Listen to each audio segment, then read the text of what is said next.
Tata Simon Kimbangu a déjà plan pour Namboka. Mais l'Obama raté. Déjà, papa linga gâté les forces étrangères Namboka depuis 1960. Et Tata Simon Kimbangu a l'Obama dans 5 conditions na PSU. Ceux qui au bébisiga moko Orokufa. On comprend? Ceux qui violé kaka moko Orokufa.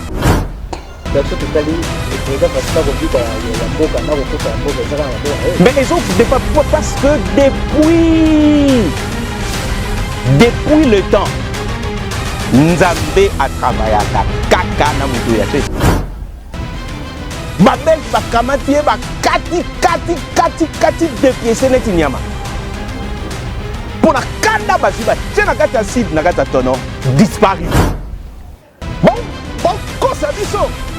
Bon, là, c'est tout Pongi. Cet homme-là, il a travaillé pour ce pays. Il est. Non, quand on a très bien, c'est la pardon, la filigité. Bakongomani, Bakongolais, Bayo, Kabande, Gobolanda. Vous êtes prophétique. Vous êtes prophétique parce que Makabo et le Batata Simon Barizo pour quitter Masiko avec vous. Donc vous aussi, vous êtes prophétique. Toi aussi, moi aussi. C'est que nous faisons prophétique. Ton Pongi, c'est ta monnaie.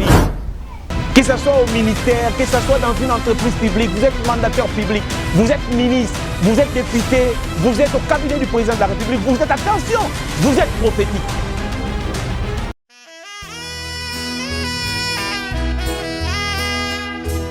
Batela ele monayo. Batela koni manayo. Natakume kama. Tamitumba. Oui, Tarami. Okile ningani mabota na mabota bakoya awa koluka ngai Nzambe.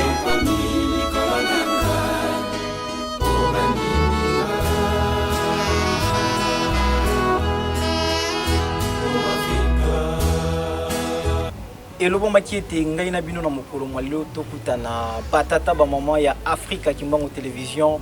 Mwana bakuku akolinga kabino tellement mingi tala ndenge botondi meke pona kozela bosolo ya Tata Kimbangu. Merci na bino baiban so bomesana kolanda biso ko pesa biso vraiment litu na bino. Merci na papa Philippe Kalambote le grand baoba. Merci na papa Berison Semo mwemi monene na kati ya GGT. En tout cas merci na bino mingi ndenge bozala ka toujours rebelle. Lelo oyo tozongeli papa John Mambo bomona ki et puis bosinga ki vraiment mingi papa Splendeur.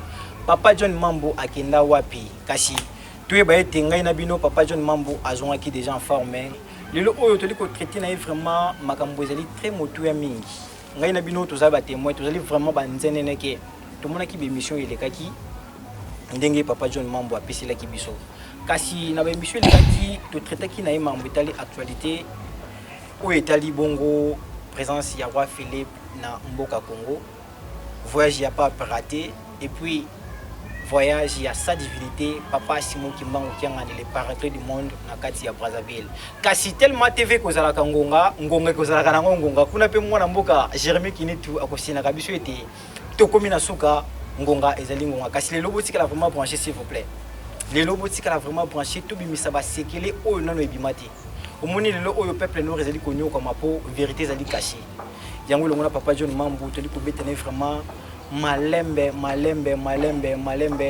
abimisa makambo oya bomba oya yoka oya sela ba recherche kaka ningi kozalaka connaissance na biso ekola papa John mbote na yo mbote na pas Splendeur bonne santé en tout cas naza malam en forme oui naza ça va ceux qui ça ne va pas na olobage ça ne va pas ndenge ezara toujours mais ceux qui payent ça va na olobage ça va est-ce que avant na tokotana olia ki avoya avant tout kutana na yoliaki kolia oh sous question ndeni donc au bandi oh bo batuna invité so aller ata donc yo bongisma mba obomanga ito ndeni na bongisma mba keso ina liete na lie bien te na oyeba les lois eza bon ouais peut-être oliaki te na yeba te disons que ça va na mi bongisaki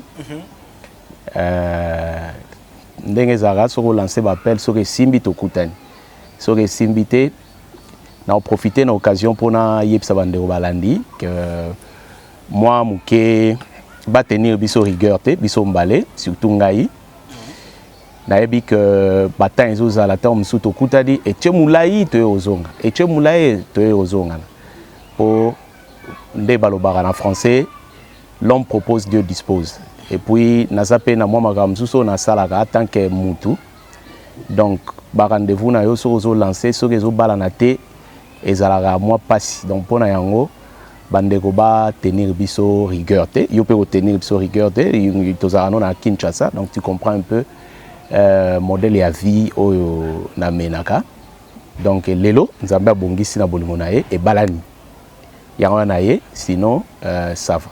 Voilà, merci beaucoup Papa John Mambo. Kaka ndenge kozalaka émission dernière ezalaki sur actualité. Je peux dire l'actualité du monde entier parce qu'il y avait la présence du roi Philippe ici au Congo. Voyage il n'y a pas raté. Tu as surtout bien Mambo Italie. Voyage il y a sa divinité Papa Simon qui m'a Brazzaville. Kasi ndenge kozalaka TV kozalaka ngonga. Moi na mboka jamais qui nous a signé biso na ngonga bokata on ngo ba nyonso tango nyonso ba kondana ga biso te.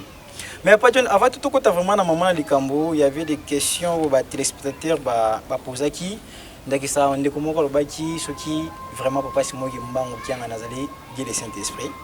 Wana okoyi bandenge yo répondre ngo. N'habiter ceux qui répondent biso directement bientôt les ba question monsieur pour eza ba question ebele to mega ko sélectionner. Question monsieur ezalaki ndeko tuni to bili makambo ya este. Aussi notaki président ex-président ute kolega Joseph Kabila. Bino bakimbangiste bolo baki était azali président Onzamba Pone. Est-ce que président Onzamba Pone qui konyo kola batu pendant 18 ans. Merci nande ko na pesi mbote bisika zwami to bombi kombo talaka ndenge média ko zanga ma mbebele. Voilà. On est zaki ba question ba téléspectateur ba poser qui na habité pour répondre ngona nous to ça dépend des cas yo mona so boina répondre. Non pour to ko mamoro. Oui, parce que merci Lisusu pour la deuxième fois na pour l'invitation et puis tout ça. Oui, la réponse est oui. Puis c'est Zali Kambuya ko yokelango Lisusu sonité. Bakimbangi sende ba ebiango avant batu mususu et puis il y a l'opinion qui on a quatre opinions ils en a batu oyo bazo comprendre que au fait le Saint-Esprit Azali, l'une des personnes, il y a Trinité divine, et à l'Atanzoto, Tata Simo Kimbangu, Tata Simo Kimbangu, Kaka Papa Diangenda, et Kaka Papa Simo Kimbangu Kiangani. Voilà, donc c'est ça la réponse, parce que les préoccupations... La réponse est oui. Réponse tango est oui. Réponse tango est oui. Je pense nous sommes allés très loin, émission passée, pour démontrer... on n'a pas démontré qu'il est le Saint-Esprit, mais on a la phase au Molimo Santo Azana Mosiko na Congo. Depuis Aya, en 1987.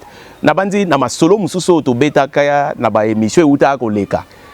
Ezaki na page magazine ote puisque nazo yeba que to tikaki bande roming na posa to ndo lobela likambo a regard sur le kimbangisme et puis to kota makambo d'actualité ezaki tellement chaude. Yangwana au Sengai Keto Mega ko sala un peu banalise autour ya makambo ezoleka mais na ba émission eleka ki to mega ko lakisa tata Kimbangu esika uta eke kombo wana eza comme mutuana c'est-à-dire cette personne alors yona ngaite et puis ali nzambe ya bankoko na biso uta kala to meka mo ko lobela likambo ya Congo dia tuku Congo dia ntete Congo dia nzole et auto ke na Congo diantatu et puis na ba phase nenga nga koma na Congo na royaume Congo alongo na royaume Congo yepa na biso et puis ben voilà et puis na phase autozali à Brazzaville la réponse est oui na bi ko choqué mais baninga mingi baza déjà bakimbangiste tout comme te baninga mingi en tout cas ils comprennent que en cette personnalité religieuse, il y a autre chose. Voilà. Na mega ko sosolisango la fois passée, na évité, je n'ai plus bonne mémoire. So na lobeli kambuya, pourquoi on l'appelle sa divinité? Simon Kimbangu Kiangani, ni kombwane yaki tout ça ainsi de suite. Mais ce n'est pas ça qui fait de lui ce qu'il est. Non. En fait, les titres, vous comprenez? Donc titre ezo yakaka ko exprimer logo yazali. Donc azala yango ezali. Et il n'y a pas de différence entre Papa Simo Kimbangu 1887, 51 1887, 18, 1951, et ça c'est lui le Saint-Esprit. Très bien, Papa John. Répondre à la question, il y a une découverte plus rapidement pour nous montrer les Kabila, le Kabila, le 4e président, les lois qui Congo est en guerre, tout le monde en guerre, est la guerre je continue plus rapidement, Papa John. L'esprit à question, on a continué à pénétrer en bien. Est-ce qu'il faut tout sous ça pour par rapport à Moutouna Ndekwatuna qui et que a sali 18 ans au pouvoir ou parce que Aza 4e président. Alors il m'a mis 18 ans. 18 ans ndenge Congo ça n'a pas si tobiki Congo mboka Nzambe entre-temps Nzambe ndi apona qui est atiki Congo n'a pas si na bilo mo ya bongo na bito so que beton plus rapidement. Non puisque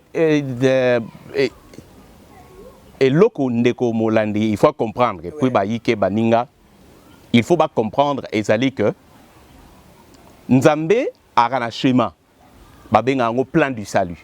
Okay. Mais dans le plan du salut, dans le schéma, il y a plusieurs acteurs. Parce que il y a commis script, il y a scénario, il y a programme. Mais dans l'exécution du programme, il y a plusieurs acteurs. Bato basala développement, baebi likamli nazoloba. Donc, on a toujours besoin le moyen humain, le moyen financier, les ressources financières, les ressources humaines. On en a besoin. Mais c'est la même chose dans Nzambe. C'est-à-dire que le président Kabila a une mission spécifique. Parce que ce qui Nzambe a poni mutu, après ça a une mission il faut y aller à ça là. Donc Nzambe a mission Kabila qui restituer le Congo perdu aux Congolais. C'était ça sa mission. Et batu mingi bosanaka que quand on parle du Congo, Congo veut dire Congo Kimbangu. C'est ce que ça veut dire. Okay. Parce que en fait, le Congo a commencé en 1921 avec comme acteur principal Simon Kimbangu, papa Simon Kimbangu, qui a milité pour l'indépendance du pays. Mais au Romona, la fois passée Tolobagiango, rapidement, donc Nazo Samoa Tukuna, la fois passée Tolobagiango. Aujourd'hui, ce qui est sala, totali histoire ya Congo. Mais histoire ya Congo va présenter l'Arabie sur nana école, nana ba conférence. Mais est-ce que c'est cela l'histoire? Yango te histoire parce que histoire au Babetara ya Congo Babandarana, conférence de Berlin était indépendant du Congo. Effectivement. C'est de l'histoire, hein? C'est de l'histoire. Mais en plus, il faut comprendre que l'histoire, il y a un parti mibalé. Il y a la préhistoire qui prépare l'histoire proprement dite. Mais maintenant, l'histoire, il y a Congo en tant qu'un État libre. Foro Bandango et Sika, votre père à vous, héros, a commencé sa lutte. Parce que tant que vous zoyez, bocheye liboso ya likambo. Alors son esprit va rayonner la grandeur de sa descendance, de son peuple. Donc, peuple a comme un grand. Kaka à travers un héros glorieux. C'est comme ça que dans le comme sous Bazouakatan, il y a le père de la nation. Soigneusement. Est-ce que vous comprenez? Donc, il y a histoire yango beta. Ndenge noko bayaka belge bayaka ndenge tokotaka na boumbu, mais est-ce qu'il y a de la gloire à raconter l'histoire du voisin dont le grand-père est venu coloniser mon grand-père à moi? Y a-t-il de la gloire là-dedans? Il n'y en a pas. Il n'y en a pas. Or, tant que tu as histoire, tu as la rango, ndenge wana, tu as na tata Simon Kimbangu. Il y a un omoni na 60, tu as na guié. Et tu continues à perturber le schéma. On a 60 babosanaki papa Jean tout qui oui na 60 babosanaki babosanaki tchaki ne sikana yete to lobaki la fois passée les kambo kombo na les kambo église d'état il y a eu makambo belé où ils allaient que gouvernement Patrice Lumumba il fallait à ça là mais il y a eu des choses telles que Nakogo Lobango si côté surtout non nazo loba pona la kisayo que quand on parle du Congo, en réalité, Congo, c'est Congo Kimbangu. C'est ce que ça veut dire. C'est-à-dire vous ne pouvez pas dissocier Congo na Tata Simon Kimbangu, qui est lui le père fondateur Vous comprenez? Il y a une structure politique gigantesque et immense. Beaucoup de sociétés, si vous dissociez ça, vous ne dissociera jamais une nation de son père. Sinon, il faut expliquer qui vous a engendré en tant que peuple et en tant que nation. Et ça l'a gâté. Les politologues mingi, ils ont science tozo ke yoke là. Mais so ekomi skoto kota na kati, to mko ba intérêt ba makamukili kili. Donc on a chuté na ici kawana. Na chuté na ici kawana. Donc j'étais en train de dire que maintenant, tant que Bosnie, on a perdu le Congo. Et là on se yagi ko remplacer à la place. Et là on a comme on Zaïre. Et là on a comme on Zaïre. Mais il fallait Congo et Zonga. Mais dès lors que vous voulez parler du Congo, soyez essentiel que vous allez donc à la rencontre de Tata Simo Kimo. Parce que lui, il vit au Congo. Au Zaïre, et à qui le connaît Boum. Vous comprenez? D'où il faut rentrer chez vous. Mais quand vous rentrez là-bas, mais vous trouvez les mêmes passifs et les mêmes actifs que vous avez oubliés l'autre fois. Au monde des alliés. Donc maintenant, Batou Mingi, puisque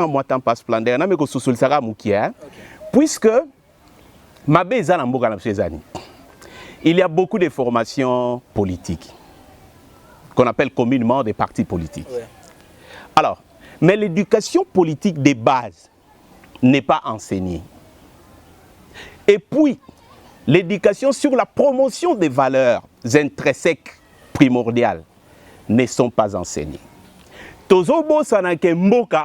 Et c'est ça qui cause en tant qu'État.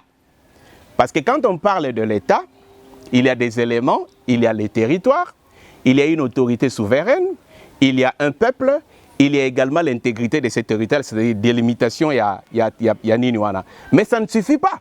Pour un État moderne, on voit également comment est-ce que les institutions ont été mises en place. Est-ce que c'est par les voies démocratiques? Mais également, on n'est pas État que par soi. Sur base, il y a un principe des relations internationales. On est toujours dans la constellation des organisations politiques internationales. C'est-à-dire, président Joseph, plutôt, je m'excuse, président Félix Antoine Tshisekedi, dans le concert des nations. Donc, dans le concert des nations, nous redevenons acteurs des relations internationales. Mais maintenant, on a circonscrit les Kambo Oyo entre les années 1993-2003. Le Congo que voici existait en tant que territoire, mais n'existait pas en tant qu'État. Les Cambouana, ils sont en Palestine. On dit que Palestine est un territoire. Mais Palestine est un État. C'est-à-dire, Kakande Barack Obama yaki muke ko pesé pour payer sa bango statut à un État observateur dans les Nations Unies. Mais le coup là ozali étaté, bazo reconnaître le côté. C'est-à-dire on a un espace libre et nous avions le Zaïre, le Congo, notre État avait cessé d'exister en tant que tel. Maintenant moi la mobali oyo ba pesi mission ya ozongi sango. Non seulement qu'Ozongi Sangote faisant un État moderne. Est-ce que le Congo n'existe pas? Est-ce qu'il n'y a pas des institutions, en plus des institutions démocratiques? Est-ce que tous ceux qui se disent leaders politiques aujourd'hui ou bien animateurs des instances politiques aujourd'hui n'ont pas été élevés par des voix qui soient officielles? Donc voilà. Téléspectateur wana akanga nini? Akanga que Tata Nzambe apesaka mutuna mission na e. Et la réponse pour nous okene mbangu non. Tata Simo Kimbangu akoyi ko chatte na ebonga mutu oyo akoya ko nyoko la libota na jamais. Au contraire, il y a eu à boire et à manger autour ya président Joseph Kabila na likamboyo. Il y a prophétie, au Balobaki, il y a quatrième président, mais je n'entre pas là-bas. Donc, finalement, nous sommes devenus un État. Mais attention. Les 18 ans au Yassali, effectivement, la fois passée, une fois tout ça, dans nos émissions où nous avons expliqué qu'est-ce que c'est que la politique. Donc, attention. Et comme Kakande, coutume Nambo Cannabis où les gens n'ont pas l'élégance de se comporter en tant qu'homme d'État. Un homme d'État, c'est une personne qui cache les secrets d'État. C'est-à-dire, il faut na sosoli, ça peut pas comprendre. Si pena sosoli, si pena silisi. Mais il faut arrêter na mutunae que tata si moment kokocha mutute po nioko la batu. Mais ce qu'on a vécu, c'est un processus. Biso biso ba ekolisaki biso mingi na changement spontané. Au moins, les leaders politiques, mingi pe ba ki opposant lelo pe ba komi lelo pe ba kambisiko. Ba o mona pesko ndenge ke et ara pas tango parce que le développement est une marche, est un processus. Il n'y a pas de développement spontané. Il faut déployer les moyens nécessaires. Il faut mobiliser des ressources nécessaires. Et c'est dans les temps que ça se déploie. Mais si on a dit que comme si Mouninga monstre, comme si pendant 18 ans il n'a rien fait. Ben non. Mais la plus grande chose au Yassali, c'est de faire renaître les Congo. Mboko Yozaki sou Mbokate. Papa Splendeur Simba. Les grands politologues ils savent. Banque mondiale, moyen assister bino exact. Fonds monétaire international, moyen coopérer na bino réalité. Les autres États ne vous reconnaissent. Oyo ebi makambo ezo sala mana est tantôt ezaki na Angola na Kaimba. Tango mususu omona enungoni kuna na sud kuna na Katanga. Tango mususu moto pelara na est. Oyo pona ni moto pelara mingi na est. Mais parce que ekei na habitude oyo le Congo, on ne reconnaissait pas le Congo en tant qu'État, c'est-à-dire une structure organisée. Et ça a quitté. Yango na kasi habitude wana evanda. Mais si Kassika Boye, à Sali Moussala, il fait renaître le Congo. Au Etikal Nabiso, dans le principe de la continuité de l'État, Félix Antoine Tshisekedi Ndé Azosala Yango président pour affirmer, pour que le Congo affirme sa souveraineté. Voilà, il y a une réponse à Européenne. Très bien. Papa John, toujours l'actualité. Nicolas Outikolega, tout le monde qui président Félix Antoine Tshisekedi Nakamba. Nakamba sengaki bakimangiste papa simongi mbango bapese maboko asisa guerre est. Lelo oyo est ezalika kopela moto. Dernièrement tout komona MONUSCO ibandi koboma batu. Monyoso bande ko se poser ba question na MONUSCO komi koboma batu. Mais na pas John to ebité bakimangiste bosala ki ba prière pour na est. Tout makambango bino bakimangiste bo jirango no ndenge nini. Mametel est pour président Fatia Matekit asengaki pa na bino bakimangiste. Mais lelo moto zo pelaka. Non mais est-ce que président non mais attendez, est-ce que président Sengeka est pas na biso? Président Sengeka Kamba non tout nga juno bino. La juno bino bakimangiste. Tant président Mataki Kamba asengaki na maboko papa simoyi mo kiangani. Bakimangiste ba pese maboko pour être assis à guerre est. Alobagi papa a tchaye na mabondeli bakimbangi ba tchaye mabondeli pour pacifier est. Ouais. Mais tout ça c'est aussi le processus. Mais qu'à cela ne tienne. Nalobi bien. Nyons toi nezali pe processus. Yo gonti Nzambe alobi ke mwana ko botama. Nakoya nakobik sabino na kolongola bino na boumbu. Mais il faut attendre mwana na botama botami ati akoli ti akoti na ministère agent. Tia longwe na ministère agent, tia bani ministère na yemoko na 30 ans, pendant 33 ans, on a entendu. Parce que y a un autre loba on a été basé, les gens oublient parce que la culture ya mabé to kotisa ya changement, il y a développement spontané. On se comprendre. Oui, c'est un mirage, c'est faux, c'est une utopie, ça n'existait pas. Donc li Cameroun et kokisama si ko lobi nanga MONUSCO lobi ezo tokakuna. Vous comprenez? Ezotoka kuna. Sikoya ezotoka kuna, ezotoka kuna, mais c'est un processus. Qu'est-ce qui prouve que papa zo salate? Puisque ezotoka. Mais je voulais dire. Ouais. Mais asengeka na papa te. Asengeka na papa te. Ba mangombe belé puisque dans sa démarche tomoni ba culte écuménique 1, écuménique 2. Nabenya ondengwana. Prions pour la nation. Vous comprenez? Oui, ça là. Mais c'est pourquoi. Toloba qui a wat. Tant otuna ngai na suka émission et à la fois passée. Oloba ki na ngai ke mais liloba ya suka ngana bité. Ba calcul matériel ka suffire té. Il faut accompagner également. Vous comprenez les procédés spirituels. L'ensemble faut etambola et sikamoko. Yo yoga ki prière oyo. Représenter l'église Kimbangista Salagina Stade. Puisqu'on parle encore de cette prière. Ouais. Vous comprenez? soko likambo ko ala kokoso et ko sala esika oyo ko sangisa puisque Nzambe tata Nzambe akaka azua puisque sikoyo soko na lobby non attendez non mais l'œcuménisme à qui est-ce que le président a adressé sa demande? À qui? Na papa? Non, pas seulement na papa, à tout le monde. Même maintenant, le monsieur religieux, tout le monde qui va agir, c'est qui? Maintenant, tant que papa a quoi agir, et oui, papa me agir. C'est ça. Place wana zoua. Ah, on a le bateke. Non, continuez. Pas splendeur. Non, continuez. Au moins, mon papa Philippe Kambote Lobaki. Donc, awa.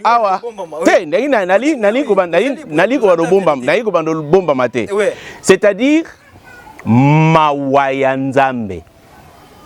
Pour ça, rappelle Mawa. Mawayanzambe, c'est nini? Te Mawayanzambe pour na kolela ya bana na, pour na kolela ya batu na.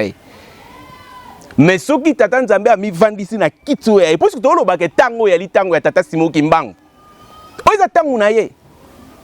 Et il n'y a pas de péché aucun. Que le gouvernement, n'a pas la fois passée, effectivement le gouvernement travaille toujours avec l'église kimbanguiste. Mais il n'est pas exclu et ce n'est pas un péché du tout. Que les Kambongo est la claire que tu signes en onayo. Bon, évidemment. Le président Fati Asenga na papa. Oh, mais yo si olobi kayaki na nkamba senga ki déjà. Ngaye loko na zoloba awezali le meli qui vient après. D'accord. L'opportunisme qui suit après. Vous comprenez? Qui va venir installer de l'ombrage. Il y a un dans l'obé là. Puisque Nzambe est très sensible. Il y a un moment où une question.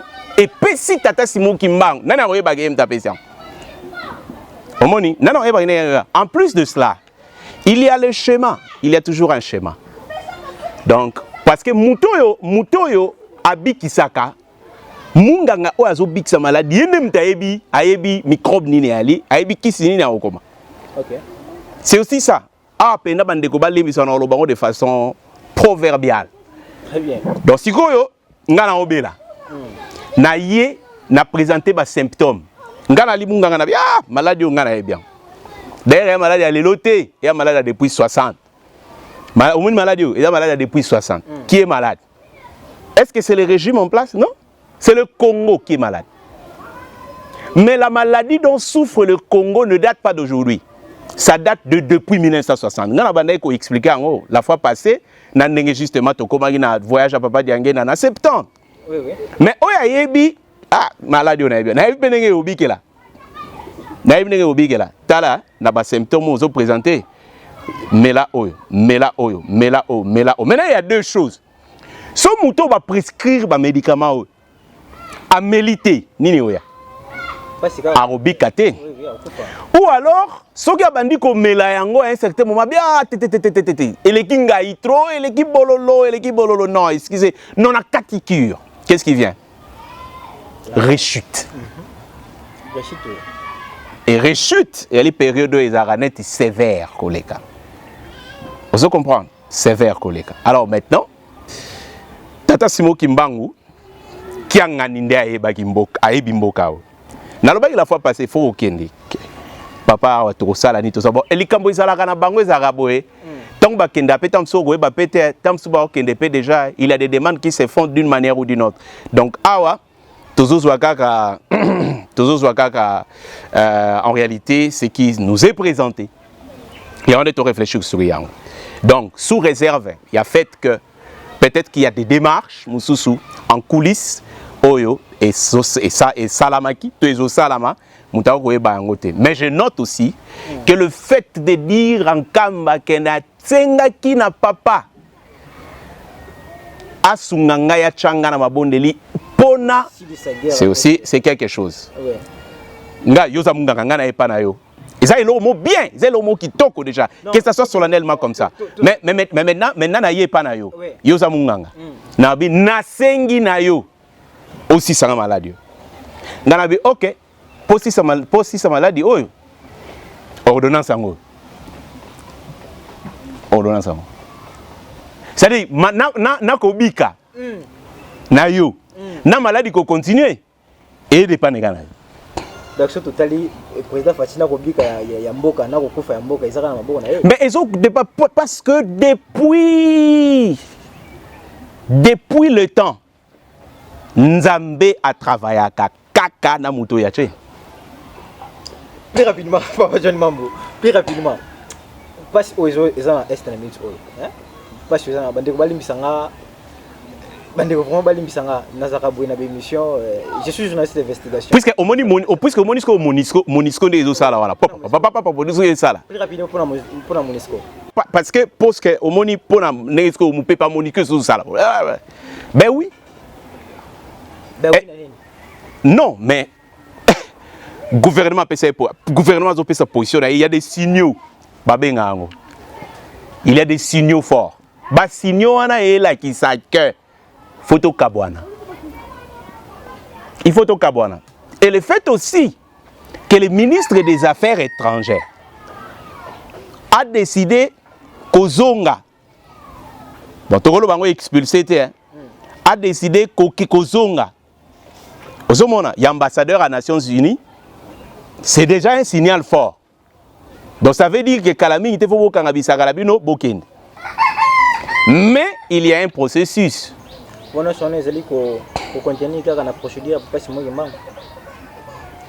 Ah, pas splendeur. Procédure à pas si moment en Denis. On est Tolembi, Tokabwana. Bon, tu vas faire un mot à bon, oui, nous qui ne pouvons pas se faire un mot à biso. Pour bien sûr, on va pas se mouiller. Pour Kabwana, ya biso, na Monisco. Non, mais pas parce que.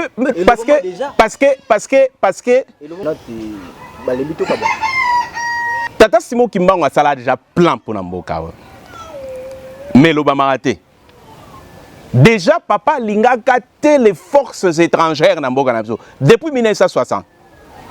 Je cite ici les secrétaires, il y a base, il y a Kindu, il y a MNC. Papa Elongo Joël, après ça témoignage, Mourouya Makassi. Lumumba lui a dit ceci. Lumumba lui a dit. Papa Simon Kimbangu m'avait donné 5 conditions. Je viens d'en violer une. Je ne devrais pas faire appel aux troupes étrangères. Et Tata Simon Kimbangu a 5 conditions on a payé. Ceux qui au bébisika moko okufa. Vous comprenez? Ceux qui violé kaka moko okufa. Parce que c'est le feu, ce papa-là, il y a un kotinda télégramme et kenda aux Nations Unies pour que le secrétaire général des Nations Unies n'attende Daga Major atinda Nations Unies et ya et pas nabiso a. Mais à constater que Lumumba olela, Lumumba zolela. Tant azo signé azolela. Donc tant ya zongi a tourné à lobby ah mais mokonzi Nations Unies ezana pona ko accompagner ba pays nyo surtout ezana ba difficulté. Mais yo zo benga bango zo lela bien. Papa Simo Kimbangu a payé 5 conditions. Soko baby Simoko okufa. Je ne devrais pas faire appel aux troupes étrangères. Si koyo Lumumba Kufa. Lumumba Kufaki. De la manière la plus ignoble qui soit. Ba baby sip nako baby sa tata we ekolo ya biso. Ba baby sip nako baby sa pena loko pamba. Ba kati ba beti masasi akwei na okito na mpolo ba kamati banzoto na bango pour humilier biso ces gens ici qui étaient qui rayonnaient la grandeur à la table ronde. Le premier ministre de l'État élu démocratiquement. Ba belge ba kamati ba kati de pieds net inyama. Pour la kanda bazui ba tchena kata sid na kata tono disparu. Parce qu'il avait commis cet acte-là. Soldat ba bourreau na yeba exécuter acte wala bina bomba lidu na etilelo il y a encore des gens qui pensent que Lumumba doit revenir. Hein. Eh bien, je vous dis, s'il faut qu'il revienne, il reviendra avec une dent de moins. Donc, ils ont finga biso libota. Vous comprenez? Mais maintenant, Papa Splendeur, qu'est-ce qui se passe? Bah, depuis, il y a Premier ministre Senini et Zongi. Donc, c'est-à-dire, Naboumbo ya Kendaki. Nako Telengano ya Zalaki. Pour na li Kambouana ya Salaki, ya Zongi. Mais à quoi fait poigny? Puisqu'il y a Zolo témoin que je ne devrais pas faire appel aux troupes étrangères. Pour Salaki, li Kambouana pour Abi Narokufa. Le vieux m'a dit, parce que moi je l'ai interviewé en 2010. Okay. Le vieux m'a dit. Yangwana batu mingi ba comprendre kate après Lumumba comme ko matsa aux sergent comme colonel oza boye aso pesa ba grade ka ndenge wana ezalaki en fait pona yeba signe d'adieu na sana eloko otike la binoté parce qu'ayebaki vraiment qu'il allait mourir. Pourquoi? Parce qu'il avait offensé en violant l'une des conditions Tata Simon Kimbangu. Il en a payé le prix hein. Prix à ma casse. Bakunda te Moupepe, Akenda. Maintenant, dis-moi, c'était à cause de ça.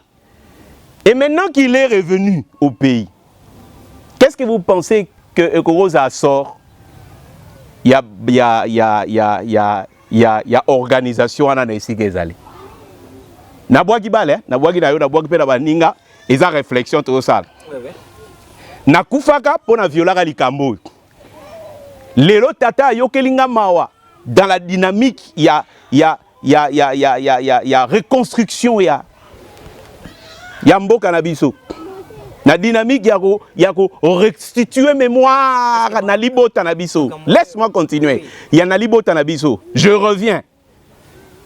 Qu'est-ce qui va se passer? Yo kanti ba mi pepe o yali par hasard. Vous pensez pas tout ming ba kantsake na Congo makambo yala par hasard? Oui ba makambo hein. Bate belé, bakantake na Congo makambo ya la par hasard. C'est comme ça que ngana tuni na ouvrir réflexion ana. Batu munam na mutema na apé sa réponse. Qu'est-ce qu'il pense peut advenir na ba organisation stiko aye ayo kuta mais le Congo en soi kaka ndenge yango ya lelika ndenge yango ya lale. Ah ngai na kufa pona likambo Tata Simon Kimbangu. Wapi Tata Simon Kimbangu na Braza. Mais qu'est-ce que vous avez fait du reste? Parce que les gens oublient que Tata Simon Kimbangu yendem tapé Sarabiso président Kassavo. Que Tata Simon Kimbangu yendem tapé Sarabiso Patrice Emery Lumumba. Les gens oublient ça. Alors que Bango va confesser ça dans Kambouana depuis à la table ronde ti na ba témoin de nazo pesa yo témoignage. Mais l'État en réalité des générations politiques qui ont suivi leur départ, ils ont toujours eu tendance à coder de la valeur na bango en ignorant Tata Simon Kimbangu. Alors que c'est qu'ils auraient voulu, en réalité, biso bana, tolongola mpasio ya bango, tozong sa Tata Simon Kimbangu nesika na ebonga na. Et donc maintenant qu'il revient, il ne vient pas seulement trouver que likambo wana ya likaka, Nations Unies ya likaka. Mais il vient aussi trouver mais Tata Simon Kimbangu ba tomoli kakate. Qui va fouetter? Asukiwa. Qui va fouetter, voilà, bandeko frère mon télévision où ils allaient boussola Kimbangu. Voilà, awa totambola vraiment na ignorance té. Awa tozali vraiment na ignorance té. Bosolo etikala bosolo et bon na lokuta té.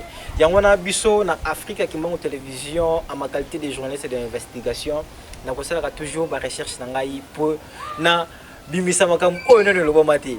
Papa John, toujours ngana. Yuza ma bébé les photos sur la ngana bien pardon.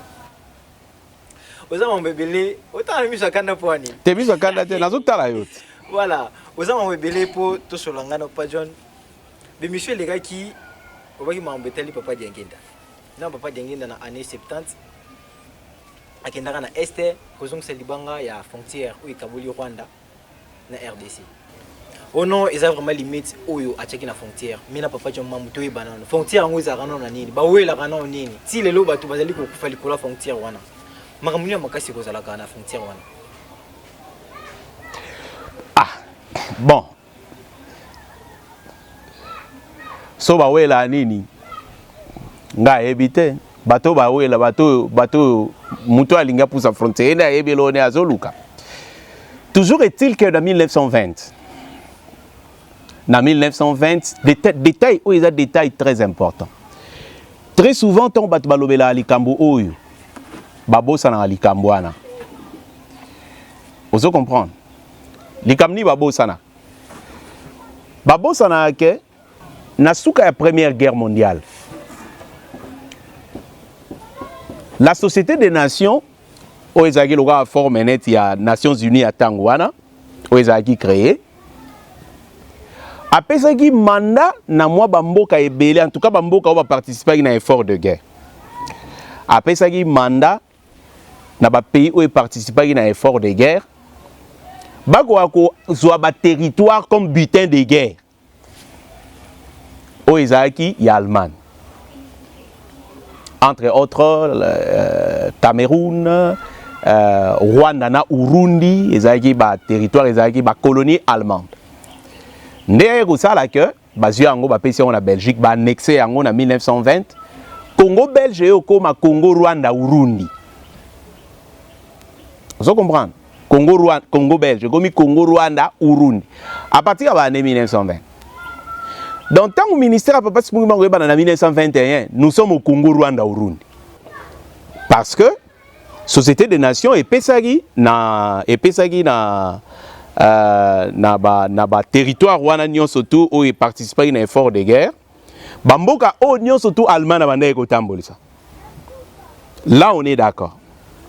Mais il y a une autre situation wana et après conférence de Berlin.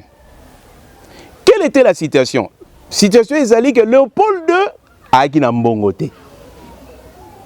Et donc loko a aki na mbongote, il fallait avoir ba partie ya Congo belge a cédé en na ba compagnie concessionnaire ba exploiter si malango asa nini a récupérer mbongo. Alors il y a une compagnie, j'ai oublié le nom, je veux vérifier. OK. Et ça essentiellement britannique qui avait pris une grande partie à l'est au Kivu. Est-ce que vous comprenez? Au Kivu. Mais ce qu'il y a enchevêtrement de babé en français des situations. Il y a liboso et zaboui. Banyongo et si la refuta maté. N'a pas compagnie concessionnaire. Parce que quand on arrive en 1960, au moment lorsque manifeste à Conscience africaine, en 1953, il y avait un plan qu'on a appelé plan Van Bilsen, où il fallait, en fait, dans le plan wana, il était, il expliquait que les Congolais allaient nous prêter pour l'indépendance sikoyo, les universitaires allaient penza koutoute. Il faut encadrer bango et donc indépendance, il faut intervenir dans 30 ans. Voilà manifeste, il y a Conscience africaine. Okay. Mais il y a eu l'autre manifeste qu'on appelle le contre-manifeste, Wanezaki manifeste ya Bako, il y a août 1956. Oyo yango bandai kosenga indépendance immédiate. Donc, le roi indépendance est immédiatement, vous comprenez, passif et ça réglé. Dans le principe, il y a continuité de l'État. Nyongwane tikali qui paye. Vous comprenez? Nyongwane tikali qui paye. Voilà la situation à Liboso. Situation à Mibale. Lorsque les troupes d'Afdel arrivent, Afdel et Ali Gagande, tout le monde en côté, Afdel et Alliance, il y a un État Mobimba. Oyo, signaki accord entre guillemets les accords de Lemera. Oh, il fallait baya pour nini à partir ya ba accord wana bango ba pesa maboko na mouvement bandaiko ya pour arriver à renverser le régime de Kinshasa. Mais derrière, il y avait toujours le mouvement de ces multinationales. Oh, ba regretta toujours mbongo na bango nasima. Qui voyaient dans le mouvement AFDEL opportunité pour leur permettre d'exploiter le Congo de manière à regagner leurs intérêts, à refaire leurs intérêts. Est-ce que vous comprenez? Puisque les questions Betelingaï, questions Tuningaï, Bawele la rapenzani. Donc, il y a une situation qui est là-bas. Oyo eza nandenge oyo ekoki koselela. Mendenge wana eza kana maboka tata Simorimba. Très bien. C'est comme ça entre guillemets je vais dire. Je na baxelo moko pardon. Na baxelo moko yango moni président Paul Kagame a bandai ko tombola mapeka. Kolobake non, mais si le Congo veut résoudre cette crise, il ne peut que se rabattre sur les accords de 1920. Vous comprenez? Ando linga lobali kambu esikawana. Ando linga alobali kambu esikawana. C'est comme ça que je vais te dire, et ça c'est pas moi. Dans le département d'État américain, je cite Moutalobango Herman Cohen. Dans le département d'État américain, il faut que le Congo s'affirme. Et ça bien. Parce que dès qu'on ne va pas s'affirmer, et au parce que dans le département d'État américain, le Kivu appartient au Rwanda. Est-ce que vous comprenez? Herman Cohen. Herman Cohen, donc, aussi, Bitumba Oto, on a Rwanda, aussi, on a Rwanda, tu faut tout à géant au Azansima. Mais géant, on a pas tout qui t'essaye. Na ma casse na biso moto au kokate. Géant, on est là. Mais on a la réponse, c'est ça, Tata Simorimba. Géant au Azansima, géant au Azansima, mais c'est les États-Unis. Très bien. Papa John, plus rapidement, Papa Djengé, bon, Olubaka. Olubaka mamba etali Papa Djengé Nandeki nda ko zonga libanga. Kanga azana ka wana. Au pesi biso mamba etali frontière à Rwanda, mamna bango bakona bango basinya. Maintenant, Papa Djengé Ndakuntima. Akenda ko zonga libanga na Rwanda, à qualité de qui aussi longtemps que bakonza mboka bazala kuna po balandela mamna bango na bango. Papa a une mission évangélique, mission pastorale. OK. Yaliboso. Mais ami Balé, il faut comprendre que Papa a dignitairement mounene, bando pese respect makasi. Parce que en 1966, si ma mémoire est bonne, la Belgique avait élevé Papa au rang, il y a grand cordon de la chancellerie, je pense, de la couronne royale belge. Si ma mémoire est bonne, ça doit être 65 ou 66. C'est-à-dire Azaki pe mutu mounene. OK. Et aussi, il faut voir que ma relation au Yazaki nango ye personnellement la président Mobutu Zaki privilégié. Avec ma relation moko ya privilège, je vais bander ko entretenir na président Mobutu. Mais je ne me contredis pas parce que tant le bail la fois passée la likama 1970 na le bail lo ni sala qui passe na papa. OK. Ndé papa ya rosa la voyage à Kenda Ikuna. C'est-à-dire que papa a repoussé Likambo, il fallait y aller bosso parce que mon équipe tata simutata na yazagi na kanda. C'est-à-dire lui il a repoussé ça parce que totonga na au temple était. Nous sommes aux années 70. Temple toko totonga qui en to bande construction en 1976. Temple est à Nouvelle-Jérusalem. Ouais.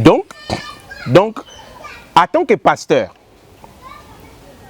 parce que oyebi eloko moko ezali fona souligner ngo est très important.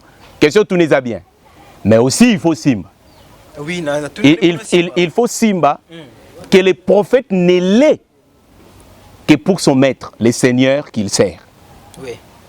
Donc, Soko Nzambe alobi na e Soko ya négocié alobi Nzambe salelanga oyo na oyo na oyo na oyo.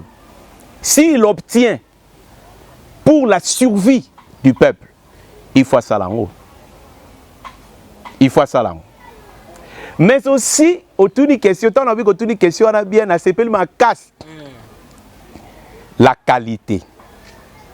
Donc, on a mis ici la relation privilégiée à Zaginango, notre président, et aussi notre statut à Zaginango auprès de la Belgique, parce que frontière, va décider, frontière, et à Guyana. Est-ce que vous comprenez?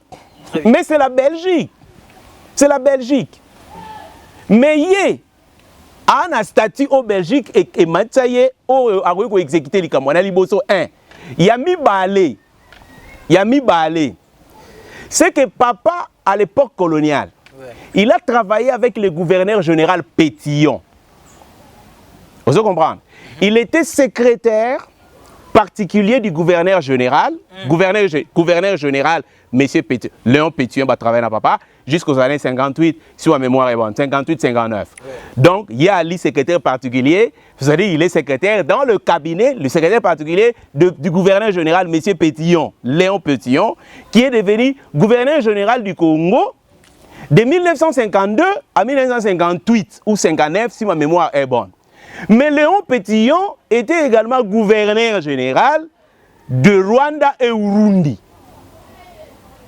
Entre, je pense, 49 et 52. Si ma mémoire est bonne. Hein, les autres historiens, je peux vérifier. Léon Pétillon. C'est Léon Pétillon ici, qui lui est vice-gouverneur là-bas, va venir ici pour remplacer Rickmans. Et quand il devient maintenant gouverneur général du Congo, Rwanda, Urundi, Papa Diangenda quitte M. Peigneux, place au Azaki, secrétaire aussi dans les cabinets, il y a Peigneux qui était vice-gouverneur, il y a province, il y a Congo Kassai, la province, il y a Léopoldville. Il vient maintenant pour travailler avec Pétillon de 1952 à 1958. Mais il n'est pas seulement secrétaire particulier, il y a M. Léon Pétillon, gouverneur général Otoko, président de la République aujourd'hui, mais il était aussi directeur du personnel du Congo, Rwanda, Urundi. C'est-à-dire, à lui revenait la charge de payer tout le personnel, tous les fonctionnaires de l'administration coloniale, Kubanda, Oya Congo belge, Tina Rwanda, na Urundi, et donc papa connaissait les affaires internes du Congo, Rwanda, Urundi. Qui connaissait ça mieux que lui? Personne. Voilà, personne. Tous ont un Mambuya, Rwanda et Kokoma désert. Wanaka malopa diengenda. Okanga nozo, eza malopa diengenda. Rwanda Kokoma désert, papa John Mambo, tu éviter papa diengenda, alobila kanga na contexte nini. Ezalaka vraiment événement nini où il est kaka poeti papa bimisa maloba wana Rwanda et Kokoma désert. À vous. Honnêteté scientifique oblige. Naebi contexte te. Mais nayoka yango. Nayoka la phrase. Nayoka la phrase. Mais je confirme ça pourquoi? Parce que en 2019, oui, mi-2019, si ma mémoire est bonne, Bandeko Bakimbangiste, il y a Rwanda, Bayako Senga Bolimbisi Nankamba. Bakimbangiste, il y a Rwanda, Bayako Senga Bolimbisi Nankamba. Et na Bolimbisi, Oya Bango, ba mentionné qui Makambo ebele. Voilà. Notamment Makambo toujours Sulula. Et na likambo oyo papa lobaki kemboka ane okoma désert. Loka bango ba mentionner ki ango. C'est que c'est vrai. Mais ngamo honnêteté scientifique oblige, je ne connais ni le contexte, vous comprenez, ni les circonstances, disons mais na yebi ke lobama. Mais tant bango ba lobby ango, je confirme ça. Je pense qu'ils ont dit, parce que j'ai lu déclaration Mona Bango, il y a demande à pardon. Maintenant, pour Tuni question de Wana. Donc, je t'ai donné la réponse, pour être bref. Donc, honnêteté oblige, n'a évité, mais je confirme que papa Lobali Kambwana. Mais non, est-ce que Yango Nezo Kendego Koma? To éviter.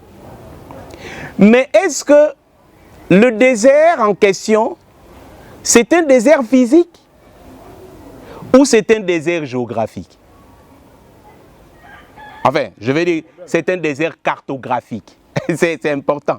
Nasa la nuance. Puisque va te belé quand le bateau est Poutoulou. Vous comprenez? Poutoulou. Donc, Likambo Ezo Salama, Kuna, ils en a plein. Et yaki parce que zalaki kanda. Il faut aussi li sanzambe kanda. Pour yangwe sila. Il faut aussi li sanzambe kanda pour yangwe sila. Na uto loba awa ke muto yo a retraité yo. Asali yo ordonnance de maladie. Mais ce que maladie est sila na boye. Pesi ordonnance. Yango j'ai toujours regretté. Pourquoi le régime devrait renvoyer jusqu'en 2023 que plaise à Dieu, que est comme Salama, et ça bien.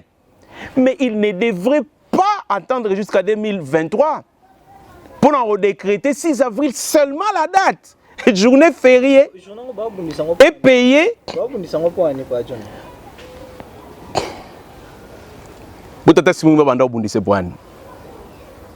Bakanga eponani. Ba condamné à mort pourquoi? À Salarani.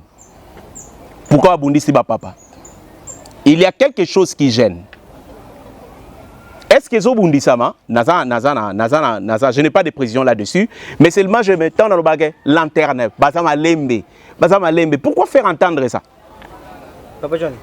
Pourquoi faire attendre ça jusqu'en 2023? Peut-être que c'est l'une des pilules. Oyo et au salake. Parce que les Camerounais surtout et Salama l'église kimbangiste. L'église kimbangiste est un grand mystère, profond et insondable. Les Camerounais et Salama l'église kimbangiste. Il y a toujours un impact dans les bandes. Solingo longa.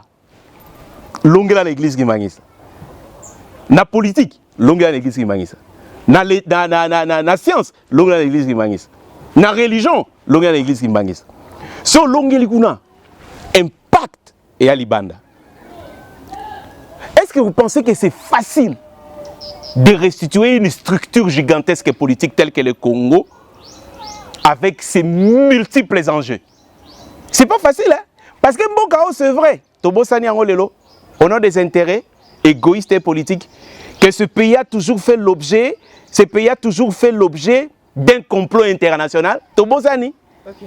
Mais pendant ce complot international, Joseph Kabila a été au pouvoir. Nous avons oublié ça. Peut-être pour en répondre, pour éclairer Baninga. Nous avions oublié ça? Non. En fait, en réalité, ici, il n'y a pas question de Joseph Kabila. Ici, il n'y a pas... Attends. C'est là, pardon. Il y a Joseph Kabila. Il y a Joseph Kabila. Mais avec 4 présidents, l'autre comme le 5e président. Et pourquoi jusqu'à présent, Bolobilaga, c'est rien. Est-ce que vous avez une nostalgie? Non, ils ont nostalgie. Papa Splendeur. Au monde, peut-être des démarches n'a mis comicité. Ma démarche est un peu particulière. Parce qu'en réalité, il faut éclairer le peuple pour le peuple comprendre. Mais non, je suis scientifique. Enfin, mes dires sont scientifiques. Et que soumis aux recherches. S'il vous plaît. En politique, il y a un principe qui dit la continuité de l'État, la continuité des affaires publiques. Nous ne sommes pas une collection d'individus. Nous sommes, nous, le Congo, indivisible. Nous ne sommes pas tshisekédistes et nous ne sommes pas kabylistes. Nous sommes les Congos. Tout celui qui dirige le Congo, tout celui qui dirige le Congo travaille avec Tata Simon Kimbangu. Yami Balé. Dans le principe de continuité de l'État, parce que c'est là que ça blesse. Ouais. Batu mingi, tobosani yango, tosali politologue, nous sommes des acteurs politiques, nous sommes, je sais pas moi, des opérateurs politiques, mais nous oublions, le principe obsotozwa. Si tu continues à danse, tu bosses au nom des intérêts. Ah, tu veux me dire que Nathan Asukombo Félix, il y a président Joseph Kabila. Pourquoi? Alors qu'il a été un acteur très très important pour la sous-région, pour le monde et pour le Congo. Dans le principe de continuité de l'État, mais l'État continue. On a eu un président et on a un autre aujourd'hui. Gloire à Félix Tshisekedi. Je l'ai dit. Pourquoi? Mais parce que c'est notre président. Mais d'où commence la fierté? Mais la fierté commence là, Yaliboso. Mais est-ce que vous pouvez parler de l'actuel sans parler du précédent? Alors que l'histoire, en réalité, s'est définie comme l'étude de l'homme, d'accord? De son passé, de son présent, en vue de prévenir l'avenir. Vous voulez, papa, non, pas solennel, sérieusement, okay. Sérieusement. Beaucoup de gens le font à la télévision. C'est mauvais. C'est très mauvais. Est-ce que vous savez que tant qu'il y a attentat en 2001, il y a World Trade Center, que le président George Bush s'est réuni avec les autres présidents, avec Bush, avec Bill Clinton. Est-ce que vous savez que lors du Covid ici, dans les démarches de la résolution, il y a donné de solutions, il y a épidémie. Est-ce que vous savez que le président Macron a consulté François Hollande? Bon, Kosabiso. Bon, là, c'est Pongi. Cet homme-là, il a travaillé pour ce pays.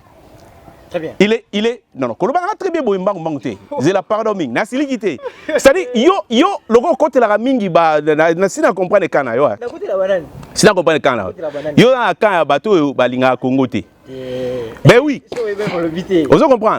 Donc, c'est-à-dire, ici, il faut tout comme la culture. Vous allez voir aussi que Batou, très souvent, au monde soit mais continuez, mais c'est dans le principe de continuité de l'État. Bongi, ça, y a bien. Puisque ce que vous avez commis au bité, on y a ça qui est amabé, ngana bandeli. Mais tu es retard. Merci beaucoup, Papa John. Nalo bananga malobata mulimo sample. Papa si moi qui a loupé tout le game bon. Voilà, ngani la lobby nanga. Papa John tout game bon. Est-ce que Olinga vraiment Congo? Question plus rapidement. Olinga vraiment Congo. Ezoué banana malobananga yi. Olinga Congo. Ezoué banana malobananga. Peut-être yondo go constater non. Pas John Olinga Congo. Olinga Congo. Olinga Congo pas John. Na linga Congo. Oui. Voilà. So linga Congo plus rapidement ba konzi obaza ko na mix oyo. Basala nini pour la guerre est. Si na loba qui on la fois passé. Basala ga o ba ba osala. Mais ba associer la spiritualité. Spiritualité ni ba ko associer, ils allaient spiritualité, ba spiritualité zaramingi, spiritualité satanique. La spiritualité du Congo. La spiritualité du Congo. La spiritualité du Congo. Ba associer Tata Simo Kimbangu. La spiritualité. Ba associer Tata Simo Kimbangu dans leur démarche. Ba associer Tata Simo Kimbangu. Parce que secret en beau cannabiso, profondeur, il y a secret en beau cannabiso, il y a bien. Très bien, Pas John. Tu as associé spiritualité à Congo. Spiritualité à Congo, on est au Koloba, Papa Simo Kimbangu. Nzambaza Nzambe Azoa, Alinga Banzambe Mosuté, Basengsa O, Basengsa O, Basengsa O. Ce qui est vraiment président, Fatia Kikokang. A qui n'est pas naïe, a qui n'est pas Banzambe Mosuté. Tout ça, bon. Est-ce que ça m'a bé? Ce que ça m'a bé, à qui était? Ce que ça m'a bé, qui était? Ce que ça m'a bé, à qui était? On comprend bien. On comprend, Nayo. Le bande de tout n'a pas pour sur le sabaninga. Si on comprend, pour ayant ma bête, si ça m'a bête, au moni, et là au moins ils ont bangi ces abois. Bah prophétie Tata Simo Kimbangu nyon soto ezo kokisam. Bah prophétie nyon soto Tata Simo Kimbangu mo réseau longwate nyon ezo kokisam. Alors tozo banga que Batou Basala Tata Simo Kimbangu loba Naboyaya le roi divin. Tout le monde qui on la fois passé non? OK. Naboyaya le roi divin. Liwa Erozala. Liwa Erozala.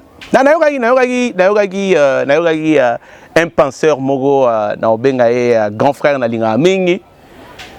Nayogaki alobaki makamwa il y a un chef de l'État qui sera à la fois nganga nzambe et puis politique.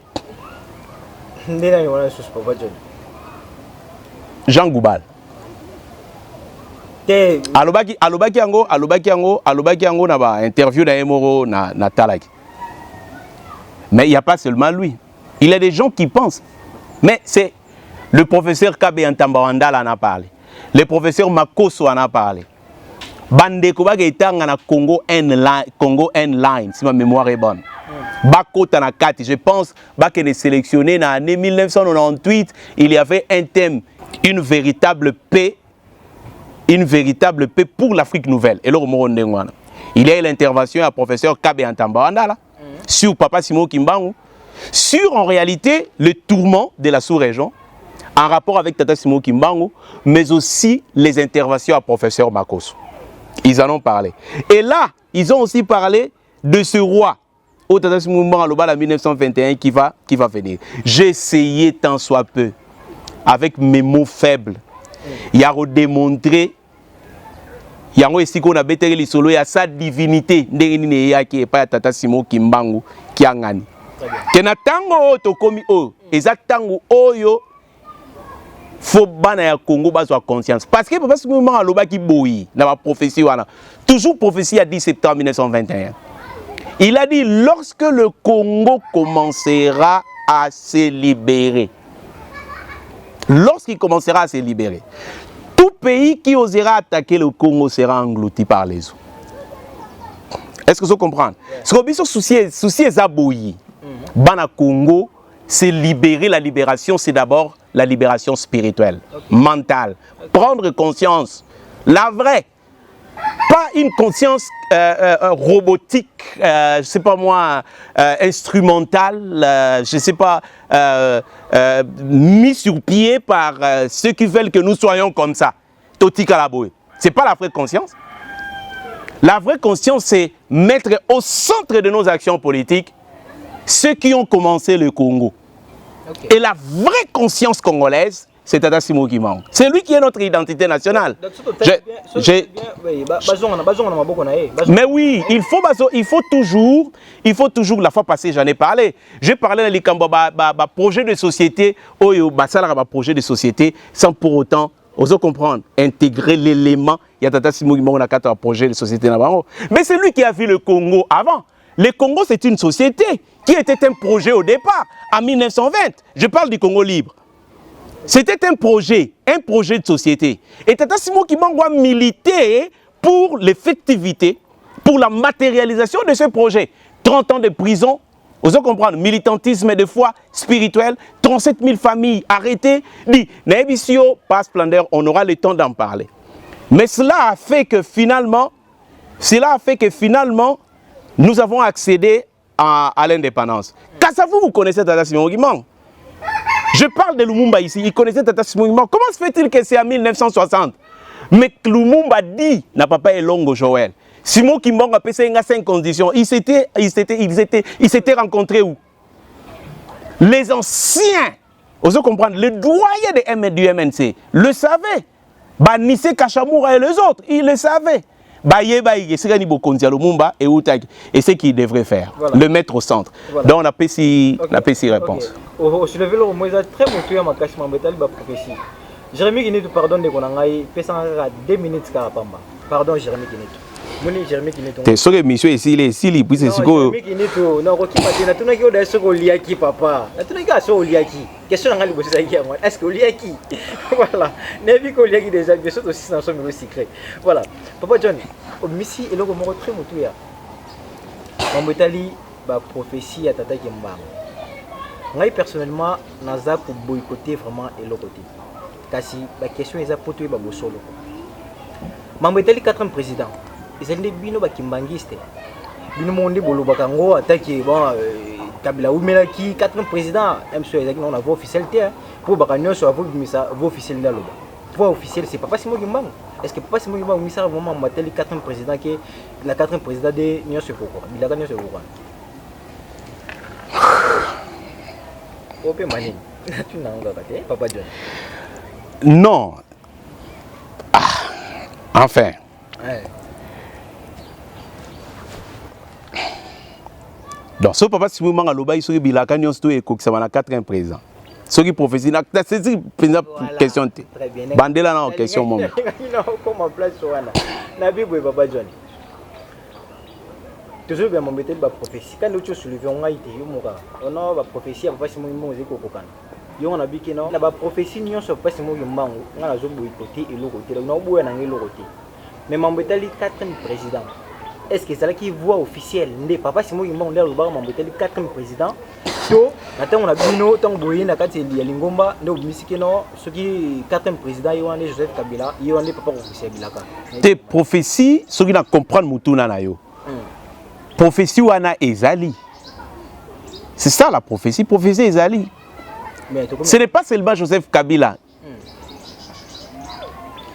Mais quand vous m'en avez pour moi, non, prophétie wana. Mon compréhension à Batou, et que ça a vraiment mon côté. Peut-être. Alors, le bel qui a boué, na tina ya boué. Et le lot où Batou Bakoumi, que on a n'engagé na bango barozo, quand on mouné que ça a vraiment bien qui on a, nous toujours pas na yo. Prophétie wana, non, ça n'est pas tant que le bananga meka, vous m'en avez na mekandéri. Puisque la prophétie, elle est vraie. Si vous n'avez pas de puisque prophétie. Elle est vraie, moi je n'ai découvert rien, mais maintenant là nous sommes déjà en 5e président. Je suis en 5e président. Moi la Bangkoko. Oui. 4e président. 5e président. Bazaba na Tata Simo Kimbangu. Mais tu comme na 5e président? Oui, tu comme na 5e président. Ah, ils ont ma bête. Ils ont ma bête. Ils ont ma bête, mais ils ont ma bête puisque non, il faut comprendre tant Tata Azopé sa prophétie, il faut comprendre le contexte. C'est ça. Prophétie et Zali. Professeur, sinon, yo onde oya kolobana ke non, omoni yo bino bozara nostalgique pour bozongara kuna. Siko yo mtozong singa kuna. Donc, prophétie wana, eza prophétie à solo. Et puis ça Tata Simon Kimbangu. Toujours 4e président ou toujours 4e président? Mais toujours 4e président, est-ce que la prophétie wana loba qu'il n'y aura pas un 5e? Non, tu expliquez bien. Oui, na yende, le Congo reviendra. Non, tout le bangwa. Na yé, na 4e. Attention.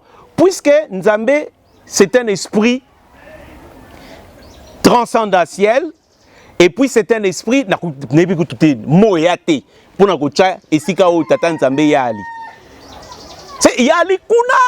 un esprit hyper élevé. Et il n'y a même pas de vocable pour nous décrire Yazali. Donc, attention, c'est comme ça que deux fois, on a besoin d'interpréter la pensée de l'auteur des Écritures, parce que quelquefois, nous avons du mal, nous lisons les Écritures sans les lire entre les lignes.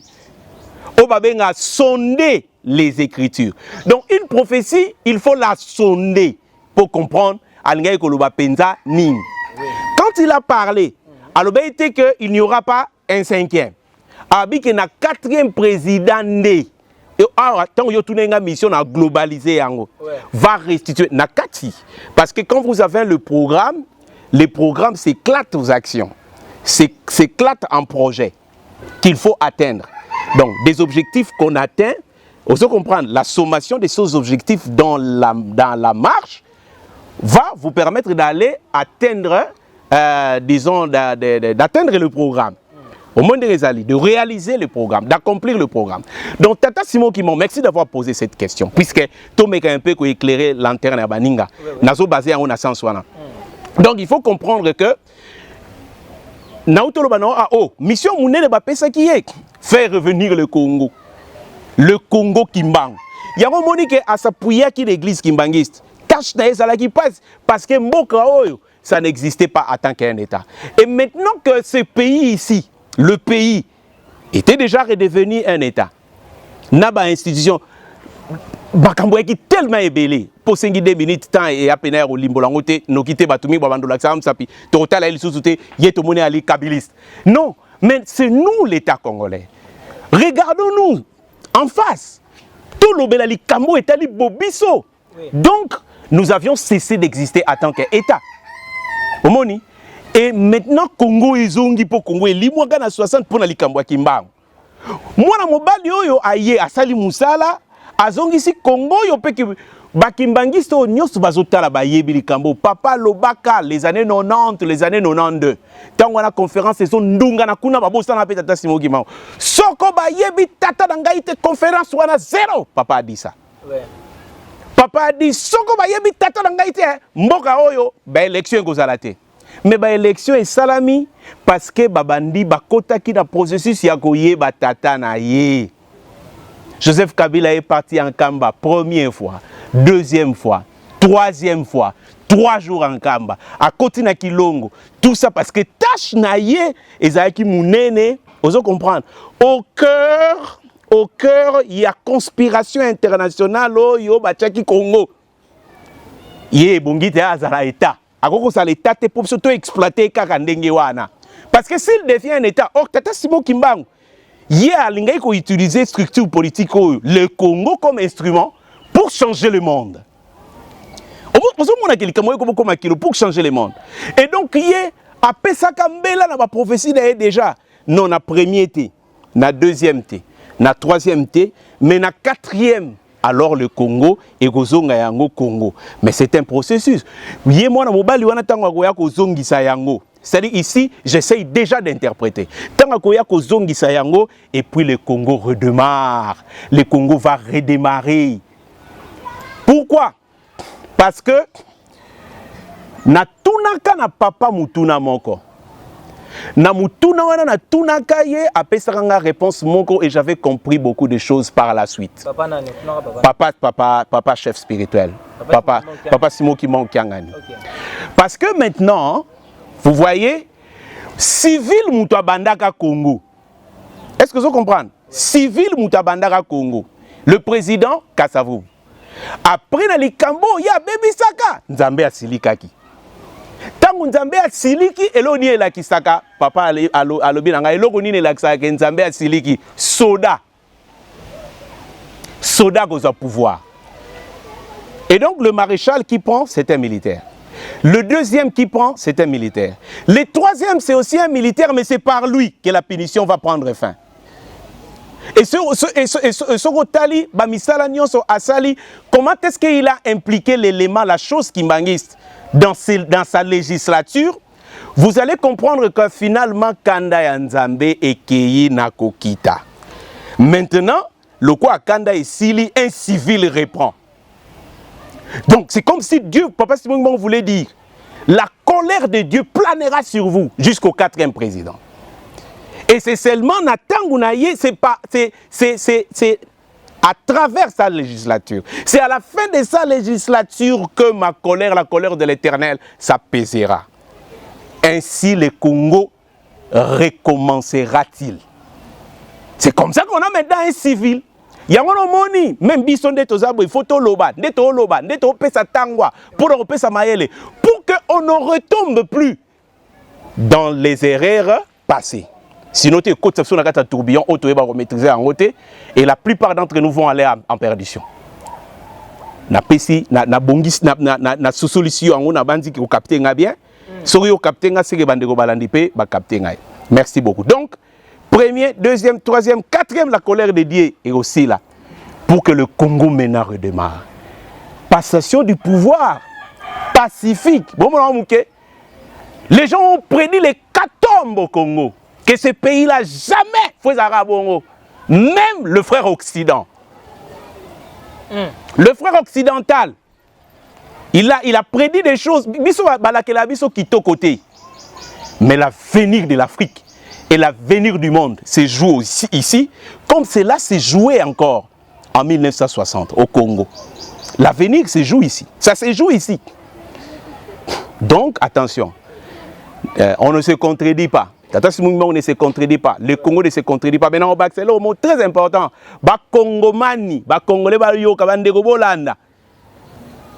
Vous êtes prophétique. Vous êtes prophétique. Parce que avec vous. Donc vous aussi, vous êtes prophétique. Toi aussi, moi aussi. Ce que nous faisons, prophétique. Partout où tu es, là où tu œuvres, que ce soit au ministère, que ce soit dans une entreprise publique, vous êtes mandataire public, vous êtes ministre, vous êtes député, vous êtes au cabinet du président de la République, vous êtes, attention, vous êtes prophétique. Vous êtes prophétique, amendez votre façon de faire. Parce que ce qui vient et ce qui va venir nous visiter, et à Moutouté, et à Loko Abisoté, Toti Kabisala ça. Et puis tu as conscience, je dis la conscience ici, notre unité nationale, notre conscience nationale passe par Tata Simo Kimbang. Mais on en parle, mais je suis en train de le dire.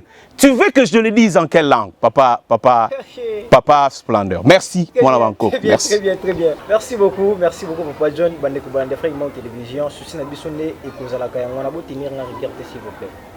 Bo tenir na rigueur avec la recherche au la salaka. Tu m'as vraiment tué la vérité. Les lobes mituna bitumba guerre ya est ezoskila te zondongana sur ces alliés wapi makamuni ekanga maka kala poete lelo oyo to koma place to koma. Voilà souci ya mwana bakoko nde mwana Papa John aussi zeno wana to silisi vraiment 30 secondes bande ko baza kolanda na minute oyo bango baza kolanda yo bakonzi baza kolanda yo. Bon, naza liloba sukate, na pesio merci, ndenge tu m'as encore associé na réflexion oyo. Naebi que makao mingi to lobaka, ce n'est pas vérifié na bandeko mingi balandara biso eza lokwa likambwa sika makasi. Et ça la bandeko na biso pe bakimbangiste mususu, il faut que je le dise hein. Tant ba makambo mususu to beti masolo a biso pe to zalaka te. To botama ki sika to yekoli yango. Mais l'esprit critique voudrait que au sala pe recherche au KNDP au sala contre vérification peut-être au gros memelangai comme mabelema plus que oyo otolobi awa yami balé ezali naba ndeko nako je veux réitérer ça puisque na lobaki yango déjà tant so mona susu poto sala numéro e roya Rolanda to bungi lisusu donc ba tenir biso rigueur te pona moi ba disparition en ndenge eza au salama on fait de notre mieux pour te répondre à la préoccupation na bango merci pena bandeko mususu bon bazwaki peine quand même ya rotuna mituna so likambo komoni yango bientôt mona en clarté tu peux toujours poser la question pour tomeka moi ko sosolisa ko cholate et tout Yasuka merci papa Splendeur Dialungana na musala mingi au zosala otungisa mingi ça il faut que je le dise otungisa mingi ngai kagate mais il y a aussi beaucoup de gens ça dit que ces choses ici c'est complète donc faut que kendeli susu ko kutana na bato musu ba yebi yango bien plus que moi pour ba sala en ce que likambo kota makasi mingi na bakongo pour le reste na peska merci peut-être soki nzamba bon ici ndeto zasus voilà peut-être soki nzamba biti voulait moto tende autoroute en lisusu autoroute na papa John mambo ezali vraiment belé ba question ezala kina mesilité mambo etali guerre est au baki ezali kamera nzambe to nzambe na lingi ezala mais to ko développer makasi nikolo ezali koya solo bande ko bande faire mon télévision. Merci beaucoup. Moi, on a bien eu déjà Zongaki. Merci na baï obo mesana pour partager l'émission. Maman Yvette Luzolo, maman Solange Luzolo, maman Alain Mayango. Merci beaucoup.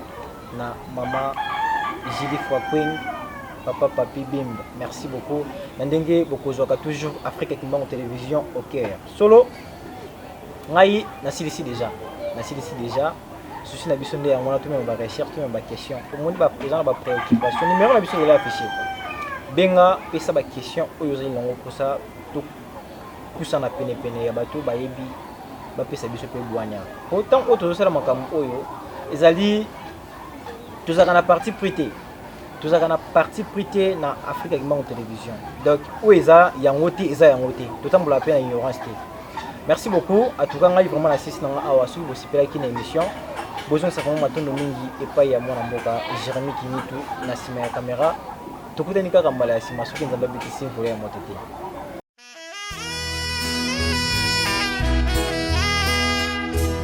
batela elemo na yo